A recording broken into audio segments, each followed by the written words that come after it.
Today we are joined by Rafael Barlowe to talk about how good is Brandon Miller. We're going to talk about Cam Whitmore a little bit as well. And also, if the Pistons were to fall to 5, what are some names, what are some prospects they could draft to make the draft not feel like as much of a letdown if the Pistons were to fall from 1 to 5? We're going to talk about that in today's episode of the Locked On Pistons podcast. You are Locked On Pistons, your daily Detroit Pistons podcast. Part of the Locked On Podcast Network, your team every day.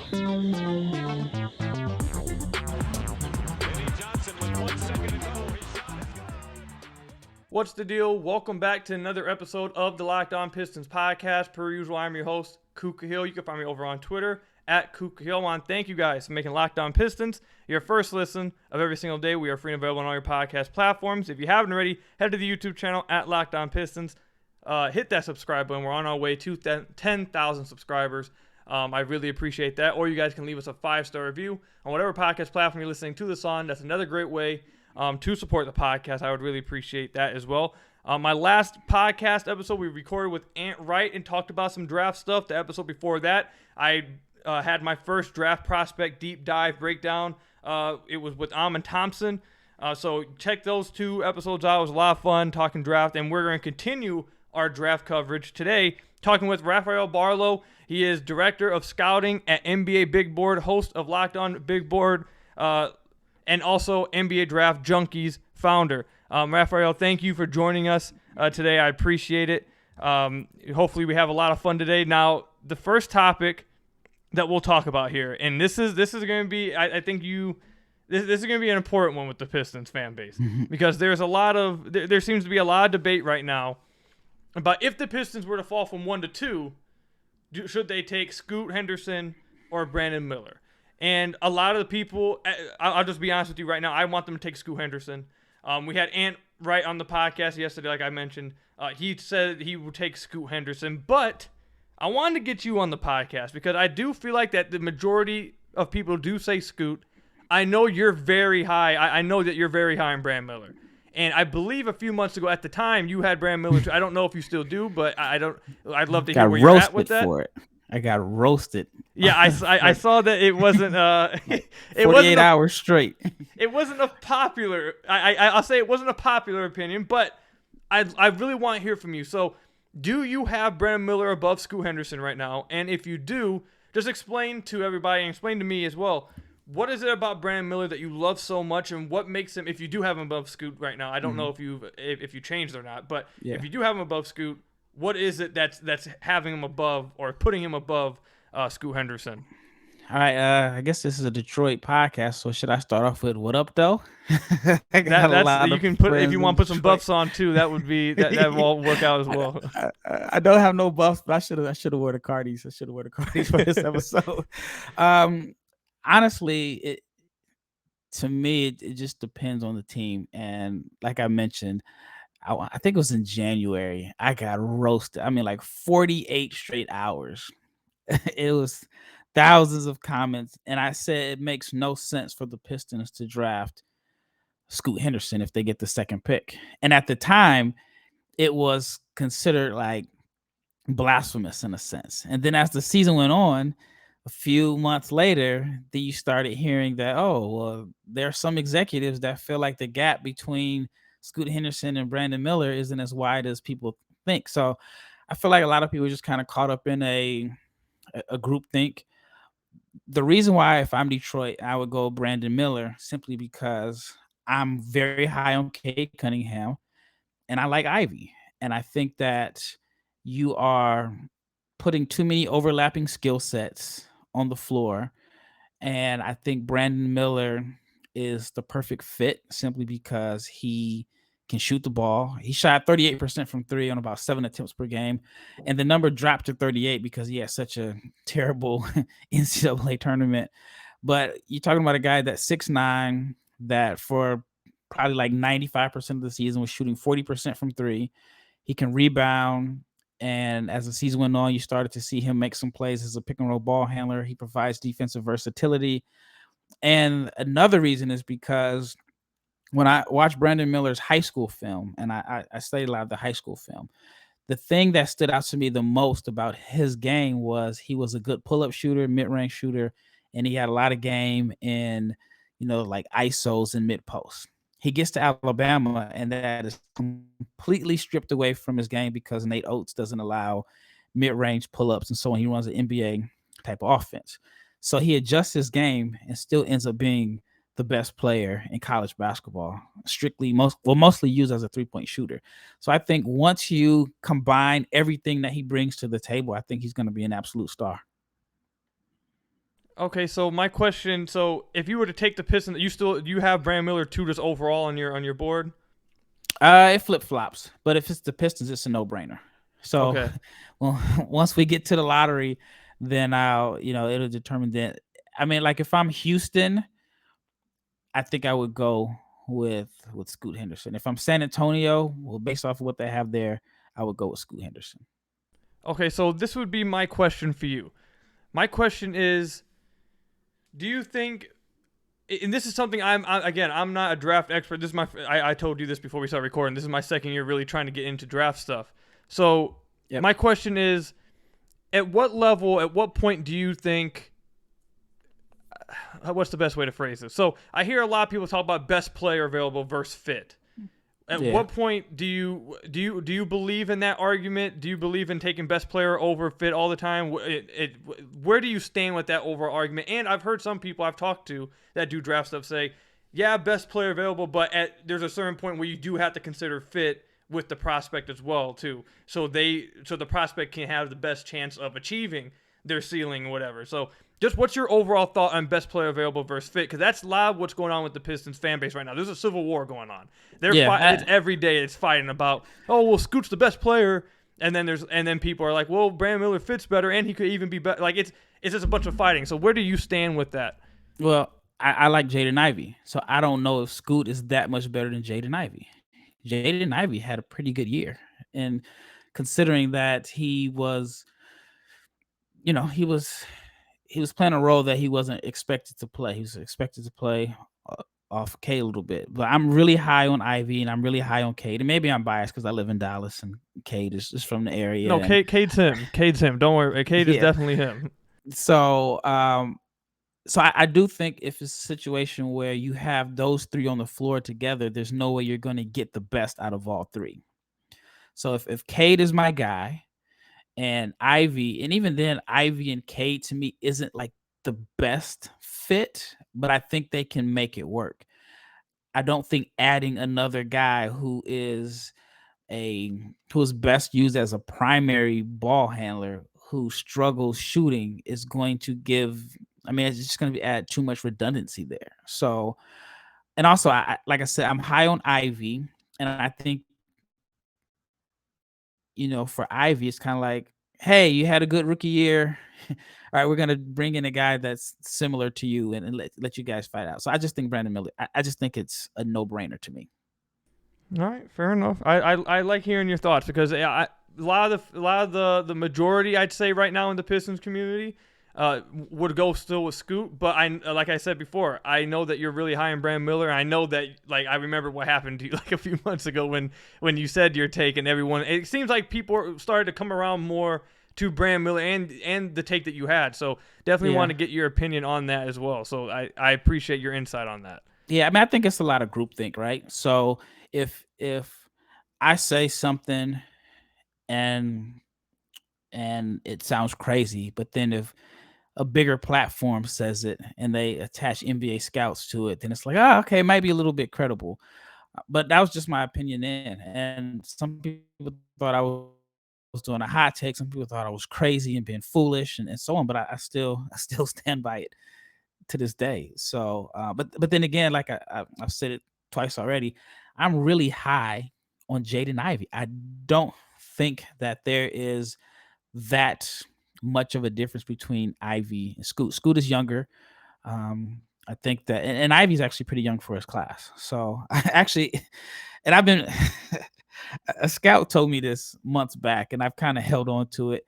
And I think I mentioned it on one of my podcasts once, where I spoke to a scout, and I guess I can save it for this Pistons podcast. He told me this back in, I want to say December. he says, I like Jaden Ivey over Scoot. And then his exact words were, Scoot is Eric Bledsoe. He said, all I see is Eric Bledsoe. Now, naturally you're going to be like, Eric Bledsoe, that's totally disrespectful.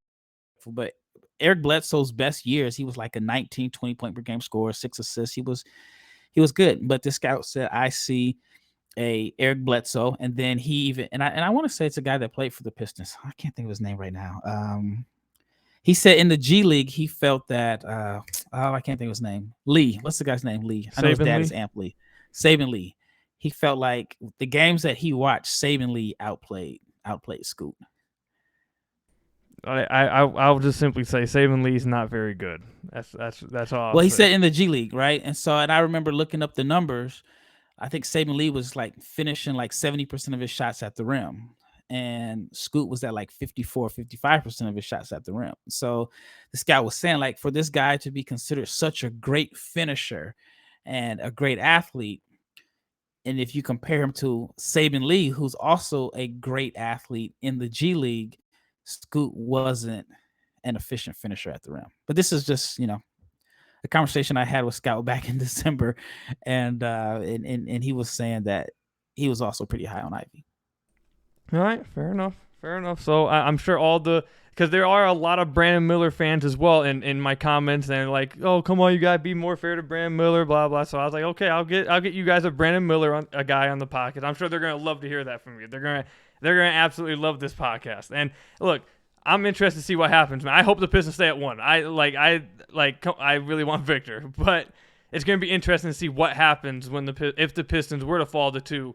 It's going to be an absolute civil war in the Pistons community for like however long, whatever, like a month or whatever it take, how long it is between. All summer till the season starts, probably a whole year. It's going to be wild. But enough with that. Moving on. When we come back, I want to talk about a different prospect. Cam Whitmore is a name that I've been hearing a lot from some Pistons fans that they're interested in. I haven't looked into him yet, but I know Rafael has, so we're going to be getting his opinion on Cam Whitmore when we come back. But first, I've got to tell you guys about one of our sponsors, eBay Motors. For a championship team, it's all about making sure every player is a perfect fit. It's the same when it comes to your vehicle. Every part needs to fit just right. So the next time you need parts and accessories, head to eBay Motors. With eBay Guaranteed Fit, you can be sure every part you need fits just right the first time around. Just add your ride to My Garage and look for the green check to know the part that will fit, or you'll get your money back. Because just like in sports, confidence is the name of the game when you shop on eBay Motors. And with over 122 million parts to choose from, you'll be back in the game in no time. After all, it's easy to bring home a win when the right parts are guaranteed. Get the right parts, the right fit, and the right prices on ebaymotors.com. eBay Guaranteed Fit, only available to U.S. customers, eligible items only, exclusions apply at ebaymotors.com. I want to thank you guys again for making Locked On Pistons your first listen of every single day. We are free and available on all your podcast platforms. If you haven't already, head to the YouTube channel at Locked On Pistons. Hit that subscribe button or leave us a 5-star review on whatever podcast platform you're listening to this on. That's another great way to support the podcast. We have a new member to the podcast over here with us. If you guys are watching on the YouTube channel, you will see that Rafael Barlowe's child is on here. He's what's yeah. Young Raf, he got a rapper name. Fair enough. It's Raphael II. There you go. All right, so I hope he's interested in draft talk here. So let's go ahead and get into Cam Whitmore. Maybe he likes Cam Whitmore like a lot. Mm-hmm. All right, so I've got into the only prospect I've dove into is Amen Thompson, who I'm really high on. I really like Amen. But right now, I'm currently like in the 4th day of going over Brandon Miller tape. So I was asking Pistons fans, I was like, okay, after I go through Brandon Miller, who's the next guy you guys would like me to look at? And the 2 biggest names, or the 2 most requested names, were Cam Whitmore and Jarace Walker. So maybe we can hit on Jarace Walker a little bit in the last segment. But I've heard a lot of talk about this Cam Whitmore guy. So, and I haven't done enough research at all on him. I just know the basic stuff. Some just like he's super athletic and can shoot. Like that's basically all I know. I haven't looked at anything at all about him. So, can you tell us a little bit about what makes Cam Whitmore a good prospect and if he would fit with the Detroit Pistons? Yeah, Cam is one of the younger freshmen in this class. He's only 18 years old. NBA ready body. he has drawn a lot of comparisons to a Michigan guy, Miles Bridges, as far as just like the body type, the athleticism.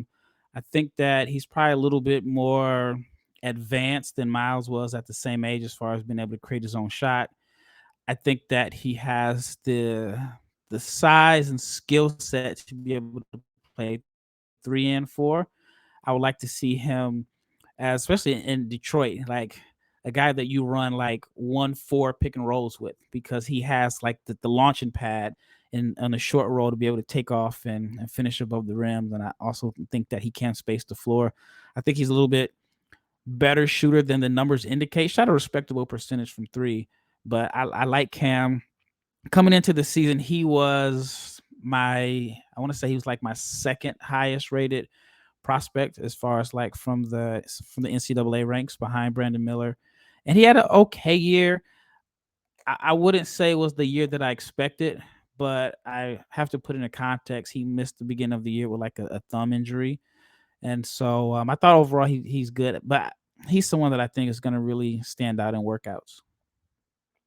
So one of the things I've heard about Cam Whitmore, and again, like I said, I'm going to make it clear, I haven't done my own deep dive into him, everybody listening, so maybe I'm interested to see how my opinion of him is once I really get into looking at his tape. But one of the things I've heard about him is that, and I'd like to know if you feel like this is true or not, but I've heard that he's a low process guy. He's a low process, not a great decision maker with the ball in his hands. Is that true? And how much of an issue is that for him right now? Yeah, and I think that comes along with age. He's only 18. I mean, we're living in a world where there are guys that are 18-year-old juniors in high school, right? And so you look at Brandon Miller's 20, and the Thompson twins are 20. So there's a 2-year difference in age, give or take a few months. So I think that's something that he can develop over time. And he really hasn't been in a position to where he needs to make a lot of decisions. He's been bigger, stronger, faster, more athletic than everyone else, and he's been kind of wired to score. So it is going to be an adjustment there, but I think it's something that you can work with over time. And I think the Pistons have the timeline. Well, some people may want to make the playoffs next year, but I think they have the timeline to where he can develop into a better decision maker. So this is a broader question than just about Cam Whitmore. So this is a question I asked. So I have a few friends that do draft stuff that I really trust, and I try picking their brains. I tried picking I tried picking Ant's brain the other day. So I try to get like an idea about this, and I haven't really gotten a secure answer with this. So I'd really like to know where you stand with this.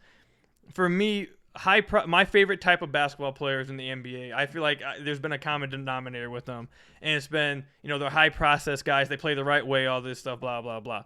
And I've asked a lot to scouts. I really want to figure out on guys who do draft stuff. Is processing something that can be developed, or is it something that you see usually guys that have that feel to the game, and it's just something they got? Or do you believe that's something that guys can develop feel to the game and develop decision making and processing at the NBA level? One of the names I've gotten a few times is Jaylen Brown, but the people I've talked to say that they can't really think of many. So can you think of some other names? Or two, if you can't think of any other names, do you think that's something that can be developed, or is that something harder to really add to your game once you reach the NBA level? I think it's harder. I think Jaylen Brown is a good example. I remember watching his film in 2016. It was like, okay, I see the potential, but I can't see what he does well. He wasn't a good shooter. He wasn't a good decision maker. I think his assist to turnover ratio was negative like his first 3 or 4 years in the NBA, but he got better and better, and the work ethic is there. So I do think that I do get your point. I do get what you're saying. I don't think if Cam Whitmore goes to Detroit, he's going to be in a situation where he is going to have to make a lot of decisions because he has good passers around him. So if all he needs to do is roll, be athletic, knock down open shots, I think that kind of makes it easier for him if he's not a quick processor or decision maker. Now, if he goes to another team where they're expecting him to be like their franchise guy, and a playmaker, then I think it's going to be an uphill battle for him. But to answer your question, yes and no, but I don't see Cam Whitmore as a playmaker. I see him, even though I think he could go as high as 5, I see him as more so of a complementary piece to, a team that has 2 really good players. That's completely fair. That's definitely a good point, that going to a team with 2 high-level creators and passers and just overall guys who can take up a lot of usage in your offense, you don't really need guys to be high-level playmakers. So this will be my last question with Cam Whitmore, and then we can move on to some other prospects in the last segment. I know you mentioned using him as the 4, a potential 1-4 pick and rolls, and let him get in the short roll and let him really use his athleticism and just create highlight reels, just putting people in posters in the roll and whatever. Do you believe that there is? Do you see a future where Cam Whitmore, if that is something that they want to do, like let's say the Pistons get him and they want to put him in that pick and roll at the 4 or whatever, can you see a future where he develop? And I should say this: he's 18 years old, and I feel like a lot of the reasons why I'm asking these questions, and Pistons fans have been asking me these questions, is because they just dealt with Saddiq Bey, who's much older than a prospect than Cam Whitmore. He had your favorite player, right? Huh? Your favorite player, right? No, not my favorite player, not at all. But he dealt with a lot. He dealt with a lot of the processing and connecting passes that people are suddenly scared about in the Pistons fan base, at least, because they hear that with Whitmore. Now that scares them.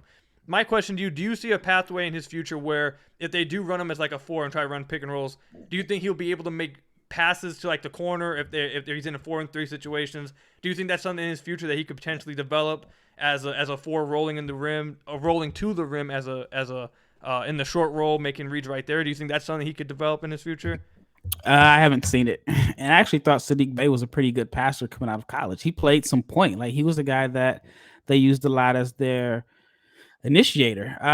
But no, I haven't seen it. Not saying that it can't develop, but I haven't seen the playmaking skills or potential from him. All right, fair enough. So we'll definitely get into Cam. That's probably not a good sell for Pistons fans. Sorry about that, especially if you if you didn't like Saddiq Bey. So yeah, sorry about that. No, it's straight. We gotta have the truth. We gotta hear the truth, man. So look, Saddiq Bey, I feel really did put a lot of sour taste in the people's mouth, because he would. Actually, you know what? Let me not rag on Saddiq Bey. We wish him the best over in. They went to the same school. Strong frame, so some people may just try to make a lazy comparison, but they're 2 different players. No, yeah, that's I definitely have said that. I was just in a Spaces today on Twitter and said I feel like people are making some lazy comparisons with him and Saddiq, because they like you said, they did go to the same school, and then they hear, oh, he's not a great playmaker, and they're like, oh my god, here we go. But I'm really interested in Cam Whitmore some more when I eventually do my deep dive on him. But when we come back, I do want to get into some other prospects, because if the worst case scenario happens for the Pistons and they do fall to 5 from number 1, God forbid that happens, but if that were to happen, who are some of the prospects they really should be considering at 5? We'll talk about that with Rafael when we come back. But first, I've got to tell you guys about one of our sponsors, BetterHelp. This episode is brought to you by BetterHelp. Give online therapy a try at BetterHelp.com/LockedOnNBA and get on your way to being your best self. It's so easy to get caught up in what everyone else needs from you and never take a moment to think about what you need from yourself. But when we need to spend time giving, it can leave us feeling stretched thin and burnt out. Therapy can give you the tools to find more balance in your life so you can keep supporting others without leaving yourself behind. So if you're thinking about starting therapy, give BetterHelp a try. It's entirely online, designed to be convenient, flexible, and suited to your schedule. Just fill out a brief questionnaire to get matched with a licensed therapist and switch therapists anytime for no additional charge. Again, you can get a licensed therapist off the bat, and if you're not vibing with them, if you're not vibing with whoever it is, you can just switch just like that for no additional charge with BetterHelp. Find more balance with BetterHelp. Visit BetterHelp.com/LockedOnNBA today to get 10% off your first month. That's BetterHelp, HELP.com/LockedOnNBA. Make sure you use LockedOnNBA today to get 10% off your first month at BetterHelp.com. So I want to thank you guys again for making Locked On Pistons your first listen of every single day. We are free and available on all your podcast platforms. If you haven't already, head to the YouTube channel at Locked On Pistons, hit that subscribe button, or leave us a 5-star review on whatever podcast platform you're listening to this on. That's another great way to support the podcast. All right, let's go ahead and talk about the worst situation possible. Pistons fall from 1 after this season, after a season from hell. That it did now, maybe not from hell, because we did get to see Jane Ivey play well, like you mentioned earlier. We got to see Jalen Duren really showcase the fact that he's a part of the core, and really a really good piece of this team moving forward. We did get some stuff out of it, but it wasn't. If we're going to be honest, it wasn't a great season. It was the second worst season in Pistons history, according to win-loss. It was bad. And now they got the top odds in the lottery, so hopefully they get Victor Wembanyama. But if the worst case scenario happens and they do fall to 5, my question to you, before we even talk about prospects, before we even talk about the prospects of 5, my question to you is, how depressed should Pistons fans feel? Do you feel? How depressed do you think they should be about going from 1 to 5? Man, it's hard for me to say because I'm not a Detroiter and I haven't experienced the lows over, as a Pistons fan.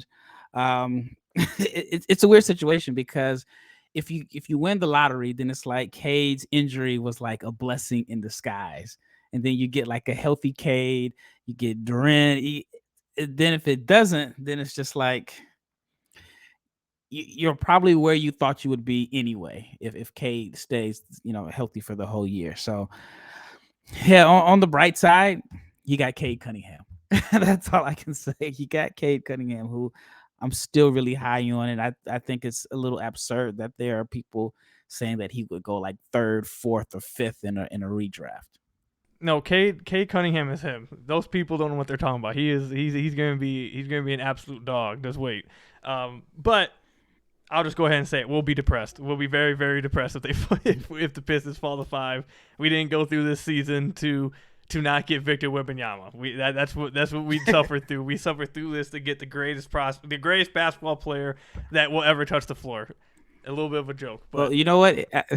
So I'm friends with Victor's agent Boona, and the last guy that you guys drafted that was one of Boona's clients was Sekou Doumbouya. Didn't work out. So if you get Victor, then it would be like a reward for the whole Sekou Doumbouya situation. You're talking to someone who had belief in Sekou, and it's very sad that it did not work out with Sekou. So no, he's an absolute talent. Like I was at his pro day. I was around him a lot. He is an amazing talent, but at the end of the day, he was like an 18-year-old kid who was really like 14 years old. And it's just sad that he just wasn't prepared. And there's really no way to prepare a guy for the NBA, but I have been following Sekou, and I probably was like at his game when he had his breakout when he was like 14 or 15 years old. But yeah, he was just all natural talent and just wasn't mature enough and ready to handle being a professional. It's definitely sad to hear it, man. It's a tough situation. I really, really liked Sekou, but listen, I'm not. Let me stop. When I done brought up Sekou, I done brought up Bay. I'm sorry. I want to be invited back on, so I apologize. When I first took over Locked On Pistons, Sekou was like my guy, and I'd always waste people's time, I guess, talking about him because now he's not even in the league anymore. So, anyways, let's move on past Sekou because I'm gonna get depressed. Speaking of depression, number 5. What are some prospects at 5? We talked about Cam Whitmore. But what are some other prospects at 5 do you think the Pistons should be considering if that scenario were to play out? Whew, that's tough, right? I think like finding a knockdown shooter, there's always like a space for shooting. There's always room for shooting. I think 5 is a little high for Grady Dick, but if it's a situation where you can trade back a few spots and get him, I think that would be a good complementary piece and floor spacer to open the floor, especially for Ivy. Ivy is a guy that, I think that is as many floor spacers you can have around him that's going to open things up for him and make him better. And especially like, think like an Ivy Duran pick and roll. You got floor spacer there in the corner, then you're going to get a lot of lobs. Um, Taylor Hendricks is a, I mean, that may be a reach, but we're talking about a four that can space the floor. I know you guys have a lot of redundancy at the four spot and bigs, and a lot of guys that are athletic that have overlapping skill sets. That can't shoot. None of them can shoot. That can't shoot. So if I'm Detroit and we fall to 5, then I'm definitely looking to trade back if Cam Whitmore isn't the guy. Jarace Walker is intriguing. And the reason Walker is intriguing is because I say this. He shot like 34% from 3, but I'm not the biggest believer in the percentage. He didn't shoot it on a high volume, but it wasn't a really low volume. But he was only like 66% foul shooter. But what makes him intriguing is he is an excellent defender. He definitely has more game than what he was able to showcase at Houston this year. He went to a veteran team that was looking to win a championship, and he played his role. And so the thing about Jarace Walker that makes him so intriguing to me is I watched a lot of his high school film, and in high school he was like a playmaker. That was the first thing that caught my attention, was the passing, the ball handling, and we didn't see a lot of that in Houston. We saw flashes of it, and I say all that to say this. So I'm a Blazers fan, and a couple summers ago I was in Miami and I ran into Bam Adebayo, right? And so I ran into Bam, and I said, "Hey man, I'm a Blazers fan. What in the world made all these teams pass you up?" And I was like, "My Blazers selected Zach Collins over you. If the Blazers take Bam Adebayo, we were not in this position where Dame Lillard is possibly, just that whole situation. Bam fills so many needs for the Blazers as far as athleticism, defense, playmaker, yada, yada. So I said all that to say this. Bam says, well, teams didn't watch my high school film. If they would have watched my high school film, they would have saw that I could handle the ball, I could pass, I could do more than what I did in college. I was at Kentucky, and my role was to basically rebound, play at the dunker spot, and just be a finisher. But so he says, if ever you're watching prospects, look at their high school tape, because it will give you an indication of what they can do in the right situation. So I said all that for Walker. I think in the NBA, you're going to see like the playmaking, the passing. I think you can really get creative if he's in Detroit, where you have the guy where if you're running a 1-4 pick and roll that can hit the short corner, that can basically play like a scaled down version of what Draymond Green is playing. He's not Draymond, but he is someone that can like initiate the offense. I mean, we didn't get a chance to see that. So I don't think it will be all doom and gloom if you get the 5th pick and you select Walker. He'll provide defense. And I mean, like a Jarace Walker, Jalen Duren front court would be nasty defensively, talking about strength, athleticism. And I think Jalen is a very underrated passer also. So I don't think it would be doom and gloom. And then it will eliminate some of the redundancy, because you can actually start shipping off some of the other big men that you have and swap them out for some shooters. So I think it would be okay. So let me ask you this. Obviously, Victor would be franchise altering if they got Victor. What would you call getting Jarace Walker or Taylor Hendricks? What would you call that? I think you're getting pieces that fit, right? So in this draft, and I've talked to scouts about it, and a lot of scouts have told me that this draft, teams are going to get guys that fit around who they have. And scouts have mentioned most teams already have their guy. I mean, even if you look at Detroit, which finished with the worst record, they have their guy in Cade. You look at Houston, they have their guy in Jalen Green. So outside of Vic and maybe Scoot, teams are going to be able to add some pieces that complement the guys that they already have. And so I think Walker would be that guy. I think it would be very interesting. I mean, you'd have 2 young NBA ready as far as physically bigs. Both can pass, with Walker being a really good passer. And I think if Walker can't end up stretching the floor, then you got a real weapon there. All right. Well, this would be the last question I ask, because a lot of the Pistons fans I talk to and a lot of the draft people I'm cool with in the Pistons community that are big draft people, they talk very highly about Jarace Walker. So I'm sure they're gonna love to hear that from you. I can't wait to get into my own deep dive with him. But this is my last question. Watch some I'll high ask. school film. I'll tell you that much. Go if you got a synergy and you got the high school stuff. Watch IMG, and you'll see a totally different player than you saw at Houston. Totally different player.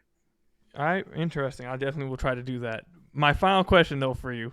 I see your son's getting a little antsy. He's getting a little mad that we're talking draft stuff. He's trying to. He stinks. That's what it is. He absolutely stinks right now, and I got to change this diaper ASAP. That's tough. He's sitting on your lap too. That's yeah. Yeah, we both need a shower after this. All right, so I'll ask you this final question. I'll let you go. So James Edwards III of The Athletic, Detroit Pistons beat writer, he put an article out, I believe, last week or a few days. If it wasn't a week ago, it's close to a week ago. That mentions that if the Pistons were to fall to 5, they may look to trade their pick for not more picks, but to trade it for like an NBA player. Mm-hmm. Do you think that would be smart to do in this draft? I've heard a lot of the people I've talked to say this is a really strong draft, and you don't want to trade out of this and not get a pick in this draft. A lot of people I've talked to says that. Do you agree with that? Do you think it would be a good move or a smart move for the Pistons to move out of 5? And if you do, what's the quality of player that should warrant the Pistons to actually move out of number 5? If you have any idea of who or a type of player. I would personally keep it. I think, the player that you would select at 5 fits the timeline of Cade and Ivy and Jalen. So I would keep it. And I think keeping it, you're getting a really productive player on a cheap salary. So it just makes sense to me. So I can't even think of a player that I would trade for unless it's someone that is young. But if it's a guy that can shoot and be a complimentary player, then I would do it. But if not, then I'd keep the pick. All right, sounds good. All right, we're gonna go ahead and let Rafael get to changing some diapers. I look, I'm married, but I'm not at that point yet. I'm not at the point of having kids or changing some diapers. So good luck with that, man. I wish you the best. But thank you for real. All jokes aside, thank you for coming on and talking the draft with us, man. Hopefully we have you back on. I'd like to have you back on some point before the draft, once the Pistons actually know their spot in the lottery or in the draft. So definitely we'll look forward to that. Make sure you guys go check out Rafael on Twitter at Barlowe500. Good follow on Twitter. Great with draft stuff, obviously. But I want to thank you guys again for making Locked On Pistons your first listen of every single day. We're free and available on all your podcast platforms. Hit that subscribe button at the YouTube channel. Leave us a 5-star review on whatever podcast platform you're listening to us on. And until next time, I'll see you guys later. Enjoy the playoff games. Until next time, peace out.